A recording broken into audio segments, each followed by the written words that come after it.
नाव आपल्यामध्ये काय आणत असतं? एक चैतन्य आणत असतं. आपल्या देहाची अवस्था विसरणारा अगर ह्या जगामध्ये काय असेल ना, तर ते फक्त भगवंताचं नाव. काय आहे? भगवंताचं नाव. बाकी जेवढ्याही क्रिया आपण करतो ते आपल्याला देहाच्या अवस्था विसरू देत नाही, परंतु भगवंताचं नाव देहाची अवस्था विसरवतं. म्हणजे मी म्हातारा आहे, मी तरुण आहे, मी अमका आहे का मी टमका आहे, हा विषय नाम सोडून देतं. काय करून देतं? नाम सोडून देतं. पण ही नाम घेण्याची काय पाहिजे? आपल्यामध्ये थोडीशी तयारी असली पाहिजे. काय असली पाहिजे? तुमच्यापैकी किती जण आहेत जे रोज नित्य नियमाने भगवंताचं नामचिंतन करतात? वा, मी विचार करतो, मी इथं आल्यानंतर मला वाटलं की ऍक्च्युली आम्ही बऱ्याच जागा जातो तर प्रत्येकाला अशा एक माळा देतो आमच्यातर्फे, पण इथं ऑलरेडी बऱ्याच लोकांकडे आहेत. भगवंताच्या दयाने नंतर कधी असा आमचा कार्यक्रम झाला तर मी नक्की आमच्यातर्फे आम्ही तुम्हाला माळा देऊ. कारण का? जसं मला माताजीने सांगितलं की आपण वृद्धाश्रम मध्ये चाललेलो. आश्रम म्हणजे काय? नाही, पण आश्रम मध्ये का जायचं असतं? जिथं श्रम जे आहे, श्रम म्हणजे थकवा. काय?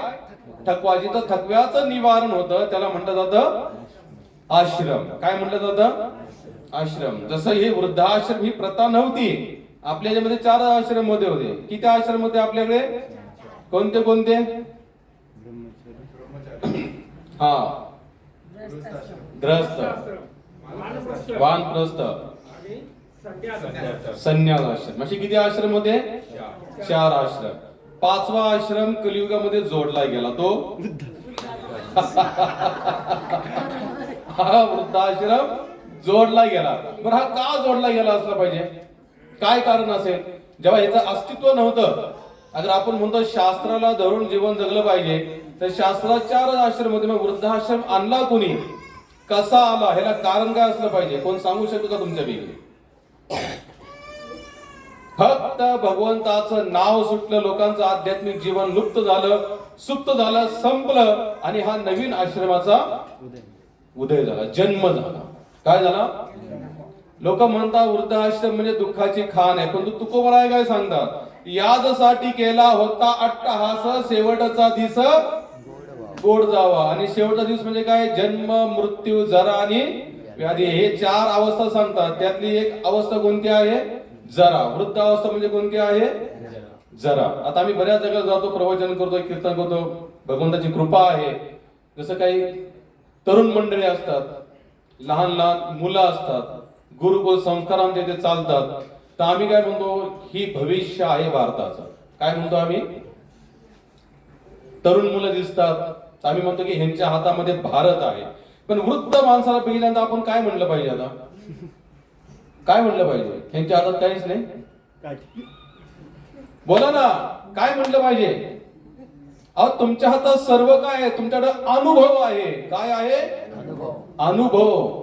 या जगामध्ये सगळे भेटेल, पण अनुभव भेटणार नाही. आणि कोणता अनुभव आहे? संसाराचा. सगळ्यात मोठा अनुभव कोणता असतो?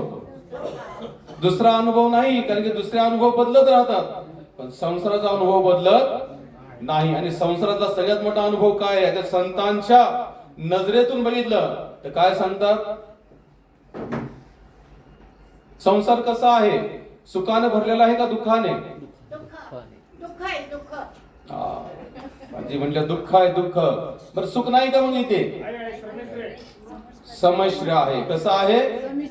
परंतु दुःख एका जगाला भेटतं, आणि सुखाचा देखील ऍड्रेस सांगितला नामदेव महाराजांनी. कोणता? सुखा लागी करशी तळमळ, पंढरीशी जा एक वेळ, मग तू अवघाची सुख रूप होशी, जन्मो जन्मीचे दुःख विसरसी. काय सांगितलं? सुखाला मी म्हटलं संमिश्र नक्कीच आहे, पण स्थान दोघांचे वेगवेगळे आहेत. सुखा लागी करशी तळमळ, पंढरीशी जा एक वेळ, आणि पुढे काय सांगतात? मग तू अवघाची सुखरूप होसी, आणि जन्मो जन्मीचे दुःख विसर. आता ते संत संसाराची पण दशा सांगतात. काय सांगतात? जसं बहिणाबाईची एक कविता आहे, कुणाला आठवत असेल, अरे संसार संसार जसा तवा चुल्यावर, आधी हाताला चटके तेव्हा मिळते भाकर. काय सांगते बहिणाबाई, हा संसार कसा आहे, तर आपल्याला तवा आहे, इथं भाकरी पाहिजे असेल तर पहिले चटके खा.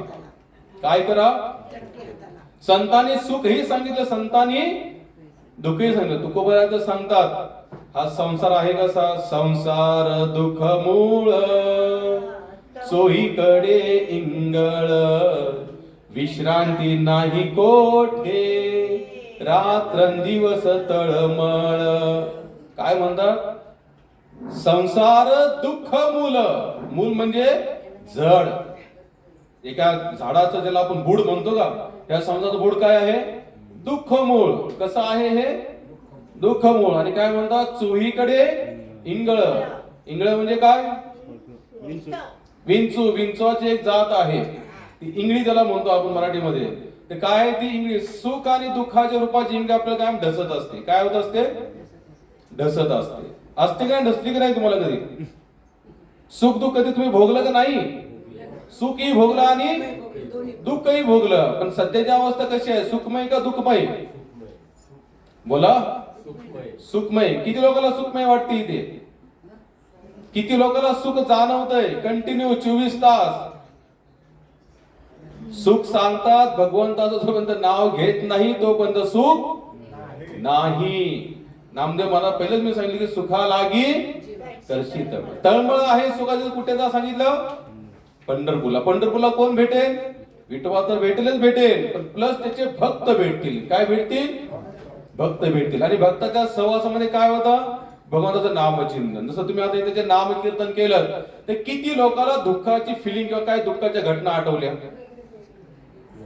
आता आपण भजन केलं ना अर्धा तास पाऊण तास, तर किती लोकांना आपल्या जीवनातले दुःख आठवले सांगा. तुम्ही एकाग्र झालात त्या भगवंताच्या नामाशी, काय झालात, एकाग्र. तर एकाग्र झाल्यानंतर ते दुःख काय झालं, अगर अर्ध्या आणि एका तासासाठी नामाचा आधार घेतला, भगवंताच्या नावाचं अगर स्मरण केलं तर आपलं दुःख विसरत असेल, तर आपण 24 तास कंटिन्यू नामस्मरण केलं तर काय विसरून जाल तुम्ही, काय होईल, काय विसरून जाल. संसारामध्ये सुखाचा जो काय आपल्याला ते बॅनर दिसतात ना, सुखाचे बॅनर बऱ्याच जगाला लागलेले आहेत, पण ते सुखाचे बॅनर नाही, ते खोटे बॅनर आहेत. काय आहेत, खोटे बॅनर. म्हणून संत काय सांगतात, सुख पाहिजे तर भगवंताच्या नामचिंतनामध्ये, भगवंताच्या कथा कीर्तनामध्ये, दुसरं सुख नाही. पण आपण काय झालो, ऍड्रेस चुकलो, आपण त्या बॅनर बाजीला फसलो. काय झालं, फसलो. आणि फसल्यामुळे काय झालं, बॅनर गेला, सुख गेलं. त्या बॅनर बाजी बघायचीच असेल तर कोणती बघा, जी संतांनी लावलेली बॅनर आहे. गाथा, भगवद्गीता, ज्ञानेश्वरी, भागवत, रामायण, हरिकथा, संत गाथा, हे बॅनर खरे आहेत. पण आपण त्या बॅनरवर कोणी जातच नाही. मग त्याची अवस्था काय झाली, या कारणामुळे वृद्धाश्रमचा उदय आला.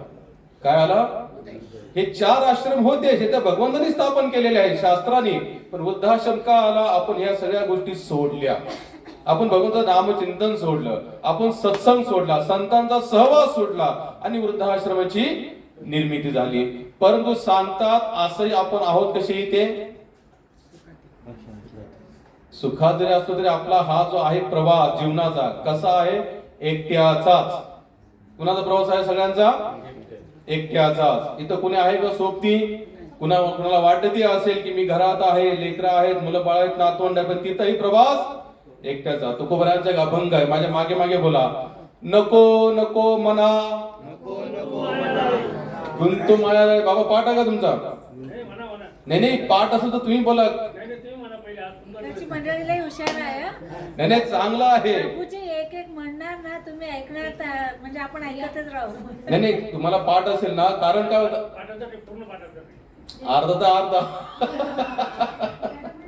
म्हणतात. नको नको मना, नको नको मना, गुंतू माया जाळी, गुंतू माया जाळी, काळाला जवळी, काळाला जवळी, ग्रासावया, ग्रासावया, काळाची उडी, काळाची उडी, पडेल बा जेव्हा, पडेल बा जेव्हा, सोडविने तेव्हा, सोडविन तेव्हा, माहे बाप माय बाप, सोडवीन राजा सोडविन राजा देशाचा चौधरी देशाचा चौधरी अनिक सोयरी अनेक सोयरी भली भली भली भली तुका म्हणे तुला तुका म्हणे तुला सोडविल कोणी सोडविन कोणी एक चक्रापाणी एक चक्रपाणी वाचून या. काय सांगता तुकोबराया? या जगात तुम्ही हजारो जनसंघाच्या मध्ये जरी असाल, सगळ्या सोयऱ्यांच्या मध्ये जरी असाल, तरी मृत्यूच्या दाढेतून कोणीही सोडवू शकत नाही, हे लक्षात ठेवायचं. त्याच्यामुळे मी एकटा ही भावनाच एकदम मनातून काढून टाकणे. माझं कोण असेल ते ह्या जगामध्ये भगवंत सांगतात, ममे वांशो जीव लोके जीव भूत सनातन. अर्जुना, प्रत्येक जीव हा माझा अंश आहे. कृष्ण सांगतात, आपण सगळे लेकरे ज्याच्यावर आपले आई वडील कोण आहेत? भगवंत.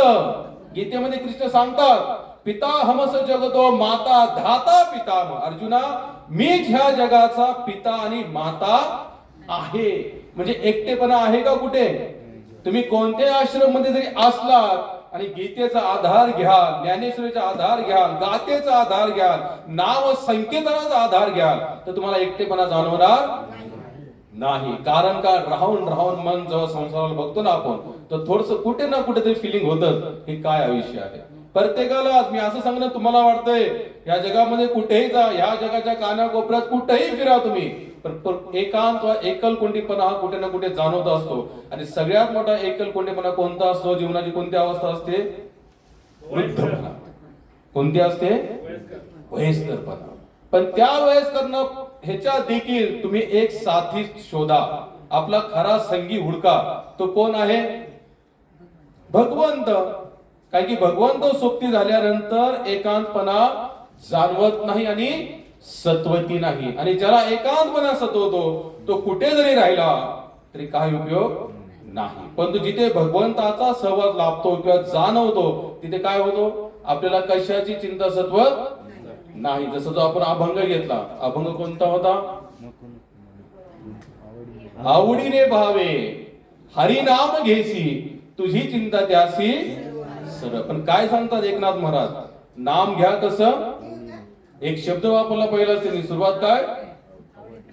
आवडीने, प्रेमाने, आनंदाने त्या नामाला काय करा? भगवंताला स्वीकार करा. तर पुढे काय सांगतात? तर तुझी चिंता त्यासी सर्व आहे. तर आपली चिंता करणारा कोण आहे या जगामध्ये? फक्त भगवंत. पुढे सांगतात, नको खेद करू कोणत्या गोष्टीचा, पती लक्ष्मीचा जाणीत असे. काय सांगतायत? कोणत्या गोष्टीचा खेद करू नका. कारण की खेद करून काही उपयोग होणार नाही. कारण की भगवंताचे जे लक्ष्मीचे जे पती आहेत नारायण, त्यांना हे पक्क माहिती आहे कुणाला काय पाहिजे आणि कुणाला कोणत्या वेळी काय द्यायचं आहे. पुढे कोणती लाईन होती? सकळ जीवांचा करीतो सांभाळ तुझं मोकलीलं. हा जो अभंग भरपूर महत्वाचा आहे. सगळ्यांची उत्तर याच्यामध्ये आहेत. म्हणजे जो कोट्याधीश आहे त्याला पण शेवटी हे उत्तर त्याला स्वीकार केलं तर त्याला आनंद आहे. जो हजारो नातवंडाच्या सोबत आहे त्यालाही हे उत्तर लागू पडतं. आणि ज्याला वाटतं माझ्यासोबत कोणी नाही त्याला तर हे पक्कच लागू पडतं. सकळ जीवांचा करीतो सांभाळ तुझ मोकलीलं ऐसी नाही. तो कुणाचा सांभाळ करत नाही सांगा या जगात. आज समजा आपण म्हणतो की मानवी समाजामध्ये आपण भरपूर योजना आखल्या, परंतु मानवी देह सोडल्यानंतर जेवढे पण प्राणी आपण या जगामध्ये बघतो, कुत्रे, मांजरे, जेवढे पण देहधारी प्राणी आहेत, त्यांना काय आयोजन नियोजन आहे हो? का त्यांच्यासाठी कोणी बिल्डिंग बांधल्या सरकारने? का बँक बॅलन्स आहे त्यांचा? काही नाही. पण त्यांचाही सांभाळ करणारे कोण आहे? भगवंत आहे. आणि पुढे सांगतात सगळ्यात महत्वाची लाईन, अतिशय महत्वाची, जैसी स्थिती आहे तैशा परी राहे, कौतुक तू पाहे संचिताचे. त्या भगवंताच्या लीलेला बघा या सगळ्या गोष्टीमध्ये. आपण फक्त दुःखाचं चिंतन करून आपण काय होत असतो? नर्वस होत असतो. आणि जेव्हा माणसांमध्ये नर्वस सिस्टम जागृत झाली ना, तर गोड देखील गोड लागत नाही. कारण का? निरुत्साह झालो आपण. निरुत्साह होता कामा नाही. कारण का ह्या जगामध्ये जेव्हा तुम्हाला कळालं, समजलं, जाणलं, उमजलं की भगवंतच माझे सखे आहेत आणि मी त्यांचा आहे, ते माझे आहेत, तर आपल्या दुःखाची लवलेश देखील जाणवत नाही. आणि पुढे सांगतात, एका जनार्दनी भोग प्रारब्धाचा हरी कृपे त्याचा नाश झाला. आणि वाटत जरी असेल मी दुःखी आहे, माझं प्रारब्ध तसं आहे, माझं संचित तसं आहे. अनेक माणसं रडतात, भगवंताची कृपा आहे आम्ही जिथे जातो कथा कीर्तनाला काही लोक असे म्हणतात की महाराज आमच्या नशिबातच तसं आहे. मग नाथ महाराज सांगतात ना, एका जनार्दनी भोग प्रारब्धाचा हरी कृपे त्याचा नाश झाला. अगर तुम्ही भगवंताला समर्पण असाल, भगवंताचा संयोग घेत असाल तर काय होईल, त्याचाही नाश होऊ शकतो. पण आपली त्या भगवंताबद्दल तेवढी काय पाहिजे, एकरूपता पाहिजे. काय पाहिजे, एकरूपता. माझे फक्त भगवंत, दुसरा तिसरा कुणी नाही. आणि तुम्ही बघा, तुम्ही आजपर्यंत किती भक्तांच्या कथा ऐकल्यात, कुणाकुणाच्या कथा ऐकल्यात तुमच्यापैकी कुणाचं, कोणी तरी मला एखादी सांगा की मी ह्या भक्ताची कथा ऐकली म्हणून. त्याचे भगवान श्रीकृष्ण आहेत, राम आहेत, आपण तर ऐकलेलंच आहे, त्यांच्या कथा थोड्या आपल्याला माहितीच आहेत. पण त्यांना ज्यांनी प्राप्त केलं त्या भक्तांच्या कथेमध्ये एकच तत्व आपल्याला दिसतं की त्या लोकांनी भगवंताला एकरूपता केलं होतं. कसं केलं होतं, एकरूपता. आणि त्याला आधार कोणता होता, भगवंताच्या नामचिंतनाचा. कोणता, नामस्मरणाचा. दुसरा तिसरा आधार नाही. कारण की शेवटी शरीर कसं आहे, हे जाणारच आहे. तुकोऱ्या सांगतात, नाशिवंत देह जाणार सकळ, आठवे गोपाळ तेची हित. हित कशात सांगितलं, भगवंताच्या स्मरणामध्ये. कारण का, आधी सत्य सांगतायत, नाशिवंत देह जाणार सकळ, आठवे गोपाळ तेची हित. परंतु आपण देहालाच काय मानलेलं आहे, सुख दुःखाचा भोगी. पण देह सुख दुःखाचा भोगी नाही. जरी जाणवत जरी असलं आणि कंटिन्यू जरी सुख पाहिजे असेल सतत, तर सतत आपण कोणता आधार घ्यायला पाहिजे, भगवंता. कृष्ण सांगतात, सततम कीर्तयन्तो माम एतंतचे दृढव्रता. हे अर्जुना, जो सतत माझ्या नामाचं चिंतन करतो, पण कोणत्या प्रकारे, दृढव्रता. कसं, दृढतेने. अगर ते आपण नामस्मरण केलं तर भगवंत नक्कीच आपल्याला अनुभव जन्य दिसतात, दाखवतात की मी आहे. फक्त तुम्ही काय करा, फक्त नामाचा आधार घ्या, नामाचा आधार घ्या. कृष्ण कथा ऐका, राम कथा ऐका, त्यांचं जीवन बघा. पण आपण त्यांचा आधारच घेत नाही. आपण फक्त आपला इतिहास आठवत फक्त डोळे गाळत असतो. त्याचा काय होणार आहे का उपयोग? इतिहास कोणाला बदलता आला का आजपर्यंत? पण वर्तमान बदलला तर भविष्य नक्कीच बदलेल. पण वर्तमान ही बदलत नाही. कारण का, आपण जगतो कशामध्ये, इतिहासामध्ये. आणि भविष्याची चिंता, आणि जो हातामध्ये जो वेळ आहे वर्तमान, त्याला आपण काय केलं, सोडून दिलं. तर ते सुटता कामा नाही. आणि असे भगवंत काय सांगतात की ह्या जगामध्ये आपलं कोण आहे, भगवंतच आहे. दुसरे आहे का कोणी, साथी आहे का आपला कोणी, किंवा कोणी गेल्यानंतर कोणी कुणा सोबत गेलं का या जगामध्ये, नाही. आणि कोणीही जाणार नाही. त्याच्यामुळे भविष्याची किंवा भूतकाळाची चिंता करत आपण वर्तमान खराब करायचा नाही. तर काय करा, जास्तीत जास्त नामचिंतन करा. माताजी आम्हाला सांगितलं, तुम्ही ते या, नामकीर्तन करा. भरपूर व्यक्ती आहेत तिथे, 70-80 लोक आहेत तिथे. भरती आहे, 72-80 आहे. अच्छा. पेशंट पण आहे ना. अगर तुम्ही सांगितलं आम्ही नक्की, ऍक्च्युली मला याची कल्पनाच नव्हती काय, नाही तर आम्ही सगळं ग्रुप घेऊन आलो असतो. त्याच्यात तुम्हाला अजून आनंद आला असता. आपण या पुढच्या साईडला ठेवले असते आणि थोडस स्लो मोशन मध्ये नाम कीर्तन केलं असतं. नाचूक कीर्तनाच्या रंगी ज्ञानदीप लावू जगी. तुकोऱ्या सांगतात की कीर्तनामध्ये थोडस नृत्य केलं पाहिजे. काय केलं पाहिजे, प्रभूजी आहे नाचणारे भरपूर, पण आपण पहिल्यांदा आलो आहे ना. नाही ते म्हणून मला काहीच कल्पना नव्हती. नाचू या आहेत त्या सगळ्या. नेक्स्ट टाइम जेव्हा आम्ही आलो, जेव्हा येऊ, समजा तुम्ही कधी आयोजन केलं, आम्ही नक्कीच छान असं आपण नामकीर्तनाचं आयोजन करू.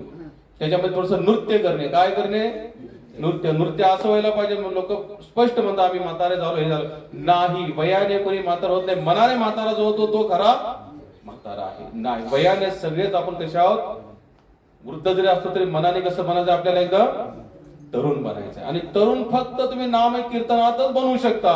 दुसऱ्या स्थितीमध्ये जसं आपण एक अर्धा तास पाऊण तास जे नाम कीर्तन केलं, किती लोकांना जाणून की मला शरीरामध्ये व्याधी आहेत, बोला बरं, किती लोकांना हे वाटले की मी म्हातारा आहे म्हणून? का? कारण की भगवंताचं नाव काय करतात, चैतन्य आणतं. काय आणतं शरीरामध्ये, चैतन्य आणतं. तुकोबराया सांगतात, फुटो हे मस्तक तुटो हे शरीर, नामाचा गजर सोडू नये, नाशिवंत देह जाणार सकळ, आठवे गोपाळ तेज. म्हणजे सांगता शरीर तुटू द्या फुटू द्या काय फरक पडणार नाही, शेवटी हा जाणारच विषय आहे. जो जाणारा विषय त्याला थांबवण्यात काय अर्थ नाही, पण आहे तोपर्यंत त्याचा लाभ घ्या. काय घ्या? लाभ घ्या. आणि भगवानाचा आणि ह्या शरीराचा लाभ आहे फक्त भगवंताच्या नामचिंतनामध्ये, दुसऱ्या तिसऱ्या कोणत्या गोष्टीमध्ये नाही. आणि भगवंत येतात, फक्त आपण जिद्दीने लागून राहायला पाहिजे. कसं राहायला पाहिजे? जिद्दीने. तुम्हाला छोटीशी कथा सांगतो. माता शबरी नाव ऐकले? किती लोकांना ऐकलं? तिच्या आपल्याला एकच कथा माहिती आहे फक्त, की माता शबरीची गोष्टी बोले रामचंद्रांजीने खाल्ली. ह्याच्यापेक्षा दुसरा इतिहास माहित नाही. माता शबरी जी होती ती शबर जातीमधून होती. एक शबर नावाचा समाज होता, त्या समाजापैकी जी होती. आणि तिचे वडील मराठीमध्ये भिल्ल समाज म्हणतात आणि काय जगाला शबर समाज म्हणतात, म्हणून तिचा नावाचा उल्लेख नाही. पण शबरी ही शबर समाजातली होती म्हणून तिला शबरी म्हणून मान्यता देण्यात आली. तर माता शबरी लहान होती, तिचे वडील आदिवासी लोकांचे राजा होते. म्हणजे त्या जंगलाचे ते कोण होते? राजा होते. म्हणजे जेवढे पण आपण आदिवासी समाज म्हणतो की जे जंगलात राहणारे लोक जे असतात त्यांचे ते कोण होते? राजा होते. आणि ही राजाची कोण होती? मुलगी होती. पहिले काळामध्ये लहानपणीमध्ये काय होऊन जायचे? लग्न होऊन जायचे. आता राजाची मुलगी असते, भले आदिवासी किंवा जंगलाचा का असं ना, शेवटी तो कोण होता? राजा होता. आता राजाच्या मुलीचं लग्न म्हटलं, तिने थाटामाटा लग्नाची तयारी केली. आता त्याच्या थाटामाटा लग्नामध्ये तिने काय केलं? जंगलात असंख्य प्राणी धरून आणले आणि कोंडून ठेवले. मग कोंडून ठेवल्यानंतर तेव्हा माता शबरी फक्त 7 वर्षाची होती. किती वर्षाची? 7 वर्षाची. मग ती खेळता खेळता वडिलांना विचारते, म्हणजे बाबा आज काय म्हणले, एवढे सगळे तुम्ही प्राणी धरून ठेवले, कोंडून ठेवलेले आहेत. तर ते म्हणले, ते म्हणतात की तुझं लग्न आहे. हो, माझ्या लग्नाचा ह्याचा काय संबंध? ते म्हणजे तुझ्या लग्नामध्ये मेजवानी आहे, यांची पार्टी आहे. काय आहे? पार्टी. पार्टी म्हणजे नक्की काय म्हणते? मेजवान म्हणजे यांना कापलं जाणार. काय केलं जाणार? कापलं. म्हणजे की माझ्या लग्नासाठी तुम्ही यांना कापणार का? हो म्हटले, कापावंच लागेल, कारण की तुझं काय आहे? लग्न. ज्यांचं पूर्व संचित काहीतरी चांगलं असतं ना, त्यांना लगेच पाप आणि पुण्य पहिल्याच भेटीमध्ये त्यांना समजून जातं. जसं वाल्मिकीला पहिल्यांदा नारदजी भेटले, पहिल्याच भेटीमध्ये त्यांनी काय केलं? सोडून द्या, हे मला नको. अदमरा नावाचा डाकू होता, प्राण्यांना अर्ध मारून सोडून देत होता. नारदजी पहिल्यांदा भेटले, पहिल्याच भेटीमध्ये त्यांनी त्या सगळ्या गोष्टी, कारण की त्यांचं प्रारब्ध संचित काहीतरी बलवान होतं. तसं माता शबरीचं जे काय होतं प्रारब्ध संचित थोडं चांगलं बलवान होतं. ती विचार करते की माझ्या लग्नासाठी एवढ्या प्राण्यांची कत्तल होणार असेल तर मला लग्नच करायचं नाही, मला हा लग्न हा विषय नको. तर आता राजाची मुलगी होती, एवढी तयारी केलेली आहे, पळून तर जाता येत नव्हतं. मग तिने रात्री अपरात्री विचार केला की रात्रीच निघून जाणे. का तर म्हणे की माझ्या लग्नापोटी एवढ्या प्राण्यांची मी हत्या होऊन देणार नाही. तर माता शबरीने रात्रभर विचार केला, रात्री निघाले. जाता जाता सगळ्या पशु पक्षी जेवढे प्राणी कोंडून ठेवले होते सगळ्यांना मुक्त केलं. एक महात्मा सांगतात की त्यांचाच आशीर्वाद तिला लागला. ते जाता जाता म्हटले सगळे पशु पक्षी, हे शबरी जसं तू आम्हाला मुक्त केलं, आम्हीही त्या भगवंताला प्रार्थना करतो तुलाही जन्म मृत्यूच्या चक्रातून भगवंत मुक्त करू. आता हिला कळून चुकलं, आपण माघारी तर जाऊ शकत नाही. कारण का वडिलांना कळत, वडील काय करते? पुन्हा प्राणी धरते आणि पुन्हा लग्न लावते. तर माता शबरी निघून गेली. आता जाणार कुठे? पण सांगतात का ज्याची तीव्र इच्छा असते काहीतरी चांगलं करण्याची, तर भगवंत तसं आयोजन नियोजन त्या व्यक्ती जीवनामध्ये करतात. तर माता शबरी निघाली आणि एका महात्म्याच्या आश्रमाच्या इथे येऊन थांबली. त्यांचं नाव काय होतं? मातंग ऋषी. काय नाव होतं? मातंग. त्यांना मतंगही म्हटलं जातं, काय जगाला मातंगही म्हटलं जातं. व्याख्या अशी केली तर मतंग म्हणजे कोण म्हणतात? तो मदमस्त हाती असतो. कसा? मदमस्त हाती. तुम्ही हाती चालताना कधी बघितला असा? कसा डोलतोय तो? त्याला कशाची काही फिकिरी नसते. तो आपल्या धुंदीमध्ये, त्याला कशाची भीती नसते की कुणीतरी माझ्यावर हमला करतोय, बिंदास. तर त्यालाही काय म्हणतात? मतंग म्हणतात. तर हे मतंग ऋषी कसे होते? आपल्या वृत्तीनुसार जीवन जगणारे होते. तर माता शबरी विचार करते यांच्या आश्रम मध्ये जावं. तर पहिल्या काळामध्ये ज्या स्त्रिया होत्या त्यांना आश्रम मध्ये एंट्री नव्हती. ना या दर्शन करा आणि आपल्या घर घरची जीवनाला लागून जा. पण आता माता शबरी तर माघारी जाऊ शकत नव्हती. ती मतंग ऋषी जवळ येते, म्हणते मतंग ऋषी मी तुमच्या चरणी आलेले आहे आणि अशा तिने ते सगळ्या घटना सांगते. अशा अशा प्रकारे घडलं, मी अशी अशी होते, वडिलांनी लग्न ठरवलं, अनेक पशुपक्षी धरले, त्यांना मारणार माझ्या लग्नापायी म्हणून मी त्यांना सोडून आले आणि मला आता पुन्हा माघारी जायचं नाही. तर मतंग ऋषी म्हणतात तू माझ्यासोबतच राहा. वाक्य भरपूर मोठी आहे. तर माता शबरी मतंग ऋषी बरोबर राहते, अनेक वर्ष होतात ती त्यांच्या सोबतच राहते, त्यांच्याबरोबर आध्यात्मिक जीवन जगते, भरपूर भगवान श्री रामचंद्राच्या कथा ऐकते. आता तोपर्यंत रामचा जन्म झालेला नाही, पण त्याच्या आधीच मतंग ऋषी त्यांना काय सांगतात, रामजीच्या कथा सांगतात. आणि ज्या वेळेला मतंग ऋषी ह्या देहातून जाणार, म्हणजे हे जीवन सोडून निघून जाणार, तेव्हा माता शबरी म्हणते की तुम्ही गेल्यानंतर माझा आधार हो. तर मतंग ऋषी म्हणतात काळजी करू नकोस, इथे भगवान श्री रामचंद्र स्वतः तुला शोधत शोधत येतील आणि त्यावेळेला तुझं कल्याण होईल. मी तुम्हाला का सांगतो की हे जे आहे भगवंताचं नाम, सोबत कोणी असो नसो काही फरक पडत नाही. मतंग ऋषी तिला सोडून गेल्यानंतर आपला देह सोडला, ते निघून गेले. आता ही भिल्ल समाजाच्या असल्यामुळे बाकी लोकांनी त्यांना स्वीकार केलं नाही, पण तिचा पूर्ण विश्वास मतंग ऋषीच्या शब्दावर होता. ते म्हणजे इथे भगवंत येतील, पण कधी येतील हे सांगितलं.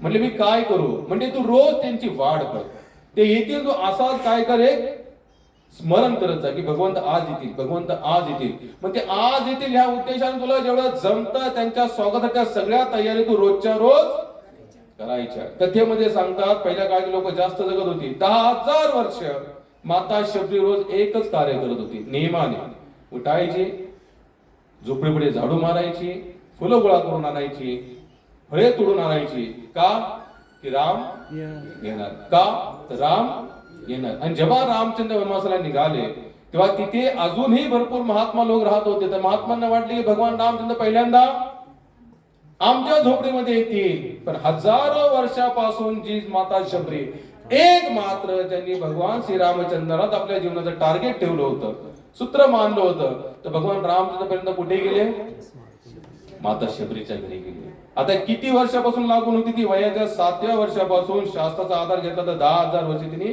तपस्या केली. आपण जो फोटो बघतो आजी बसले अशाच प्रकारे आहे, असे काठीची पूर्ण अशी वाकलेले आहे. भगवान रामचंद्र जेव्हा त्यांना भेटतात तेव्हा पण किती वर्ष लागून राहिली ती, जीवनाच्या शेवटच्या स्थितीपर्यंत कुणाची वाट बघत होती, रामचंद्र. तिला जीवनातून काय भेटलं, ऑटोमॅटिक वैराग्य प्राप्त झालं, पण ती पूर्ण दृढतेने लागली होती. कशी लागली होती, दृढतेने. भगवंत आल्यानंतर तिने स्वागत केलं, स्वागत केल्यानंतर आपण कथा पुढे सगळ्यांना माहितच आहे, भगवंताने उष्टी बोरं देखील खाल्ली. का खाल्ली, शास्त्र सांगतंय की बनवलेला नैवेद्य, ती चपाती खाली जरी पडली ताटातून तर ती पुन्हा भगवंताला भोग लावला जात.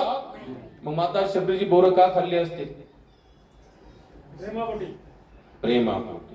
प्रेम होतं, पण तिने ते सिद्ध केलं. कसं सिद्ध केलं, जीवनामध्ये तिने कुणालाच आपलं मानलं नाही, तेव्हाच हे प्रेम सिद्ध होतं, त्याशिवाय होणार नाही. माता शबरीने आयुष्यभर एकच म्हणले, मतंग ऋषी एकच म्हणले जाताना, राम येतील. ती रोज उठायची, नित्य नेमाने भगवान राम येतील ह्या विचारानेच आपली दैनंदिनी सुरू करत होते. आणि दिवसभर रामचे चिंतन करायचे, झोपताना पुन्हा चिंतन करायचे, आज नाही आले तर उद्या तरी येतील. आणि कथा सांगते त्याच दिवशी माता शबरीला रामजी भेटले, त्या दिवशी तिचे प्राण सुटले.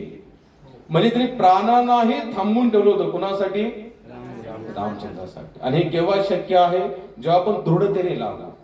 कसं लागू, दृढतेने. दृढता म्हणजे कोणती, नुसतं सकाळ 4ला उठून 5ला उठून अशी येत नाही. माझे फक्त भगवंत आहेत, मी भगवंताचा आहे, ह्या धारणेतून जेवढं आपण लागून राहू तेवढं काय होईल, आपल्याला ह्या संसाराचा ऑटोमॅटिक विसर पडला जाईल. काय पडला जाईल, विसर. किंवा ह्या संसारात राहून देखील आपण त्या नामचिंतनाच्या कथेच्या माध्यमातून कंटिन्यू दिव्य आनंद उपभोगू शकतो. कारण की मानवी देह कशासाठी आहे, आनंद घेण्यासाठी. कशासाठी दिला भगवंताने, आनंद. पण आपण जातो कोणत्या जागेला, दुसऱ्या जागेला. म्हणजे बाण इकडे दाखवला, इकडे आनंद आहे, असा बाण आहे का इकडे दुःख लिहिलेलं आहे. आपण दोन्ही वाचतो, आपण जातोय कुठे, दुःखाकडे. आणि थिंकिंग काय, विचार काय करतो, मला काय भेटेल, हे कदापि शक्य होणार नाही. म्हणून जास्तीत जास्त नामचिंतन करा. काय करा, नामचिंतन. जे तुम्ही नामस्मरण करता ते कराच करा. किंवा मग हरे कृष्णा बोला बोला कृष्णा कृष्णा हरे हरे हरे राम राम राम हरे हरे हरे कृष्ण. माताजी धन्यवाद, तुम्ही तर आम्हाला संधी दिली. नाम घेता येत असेल ना तर तेही नाम. बाकी देण्या घेण्याच्या व्यवहारामध्ये दुसरा व्यवहार कराल तर तिथं काय भेटेल तुम्हाला दुःख. पण नाम देणे आणि नाम घेणे किती सोपा व्यवहार आहे. इथं नुकसान काय आहे का? नाही. म्हणून या नामावर जास्तीत जास्त आपण जोर दिला पाहिजे. ज्यांच्याकडे माळा नाही तर नेक्स्ट टाइम आता जेव्हा आम्ही येऊ आम्ही सगळ्यांनी माळा घेऊन येऊ आम्ही.